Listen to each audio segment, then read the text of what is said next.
Welcome back to BNC Live. Now, this next story, it's hard to believe that it happened in 2015 and not 1915, but it did.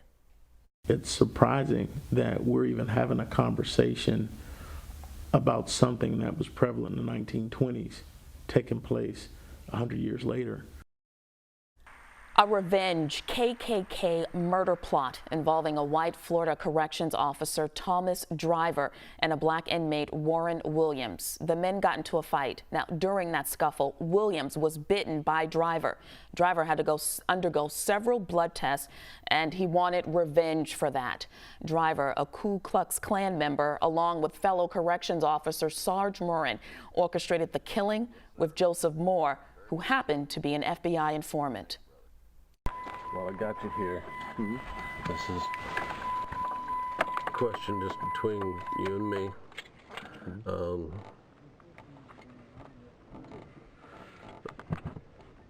A bullet to that guy in the chest.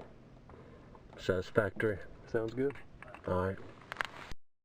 And that is actual audio that you just heard. We have Jason Dearen. He's an investigative reporter for the Associated Press. He's the person behind this unbelievable story. You dug really deep. Walk us through how this story came about. Again, I'm just shocked by it. Well, thanks for having me on. In 2015, I was based in Florida for the Associated Press when I first learned about this case.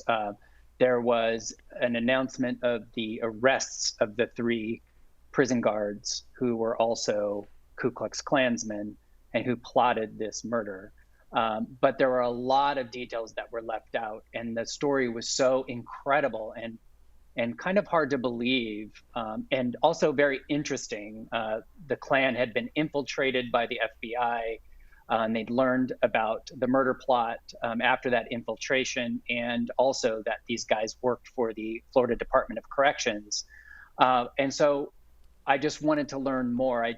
I just thought it was such an incredible story. And so over the next few years, little bits and pieces through public records and, just kind of deep reporting and talking to as many people as I could came forward. And finally, within the last year, I was able to get enough together to kind of spell out a lot of the unanswered questions. And, one of the other ones is the effects on the target of this murder plot, Warren Williams, and his family, who they weren't, of course, identified in any of the legal documents for fear of their safety, but in recent years have filed a civil lawsuit and had been more comfortable coming forward and speaking with me for the story. And so I was able to kind of tell their part of this as well, which was really important, obviously. Absolutely. And Jason, how pervasive is white extremism within the Florida Corrections Department and other enforcement agencies around the country? Yeah, that question is a real big reason why we're telling this story now. There is and has been evidence. Here we have a region of the country, North Florida and the Deep South, with a long history of the Ku Klux Klan. We have 3 members of the Klan having worked for the Florida Department of Corrections, and we know that now from this case. And we wanted to know if Florida was, after learning this, was doing a bigger investigation, a more wide-ranging investigation to look deeper into this and see how many other Klansmen were working for the Department of Corrections. And that kind of accountability was important for us in doing this story. So we went over the years. I've time and again gone back to them and asked if they were doing a deeper investigation, and they said there was no reason to do that. And so we don't know exact numbers. What we do know is that the FBI, since 2006 and over the last 15 years, has been sounding the alarm that white supremacist groups like the Klan and others were planning to infiltrate law enforcement agencies, and that they had evidence of this, not just in Florida, but around the country, and that it was a major domestic terror threat. And that is an ongoing threat, as we see with the many both former and current officers who attended the rally and the riots on January 6th in Washington. So this remains an ongoing problem, and until Florida looks deeper into it, we won't know exactly just how pervasive it is. Yeah, and this group happened to be, I guess it's safe to call them clownish Klansmen because they were infiltrated by an informant. But to your point, also the FBI and the Department of Homeland Security report cited white supremacists were behind more killings than any other domestic terrorist group in the last decade. So it's shocking that they're not digging deeper to see how pervasive this is. Have you heard back from them? And if so, what did they say? They have gotten back to me each time I've asked the question and not answered my question about whether or not they're going to investigate. All they'll say is that they'll do it on an individual basis. So instead of looking at a systemic issue that they seem or appear to have, and many systems do in our country, they are waiting until a problem occurs and then investigating it on the base of those individual problems. And so I've talked to a number of former corrections officers, some state lawmakers, including Diane Hart of the Tampa area, a Florida state lawmaker, who are now, after the story had come out, publicly calling for a wide-ranging investigation. Some newspapers also in Florida have come out with op-eds calling the state to do a much deeper look into this. So my asking hasn't been enough for them to do this. Perhaps now some of these other lawmakers and newspaper organizations will get that rolling. I mean, you wrote this in your piece. They have so much power over not only white inmates, but black inmates as well.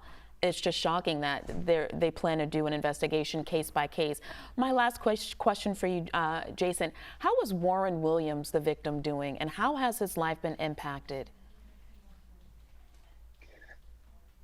He's not doing well. You can imagine that having the Klu Klux Klan plotting your murder and hearing those tapes, which if you read my story, there are links within the story so you can listen to some of these conversations that these men were having in plotting his murder.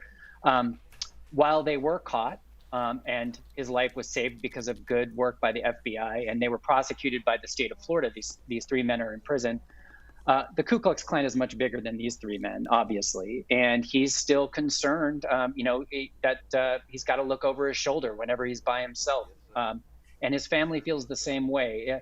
It's hard for them to be comfortable living as they do in the Deep South, in kind of a rural area, to operate their lives normally without this kind of nagging fear that someone's going to try to do them harm. This kind of unfinished business that the ones who were caught, that someone else may want to finish it for them. And so it's been a stress and a strain on the family ever since this has happened, and it continues to be so. Yeah, and the two men involved were sentenced to 12 years, but Driver, the person who ordered his execution, got 4 years, and he's due to be out of jail this year, at any time. Yeah, that's right. He did some sort of plea agreement with the government that got him a lighter sentence. He was the Ku Klux Klansman and prison guard who got into the fight with Warren Williams and who wanted him killed. So it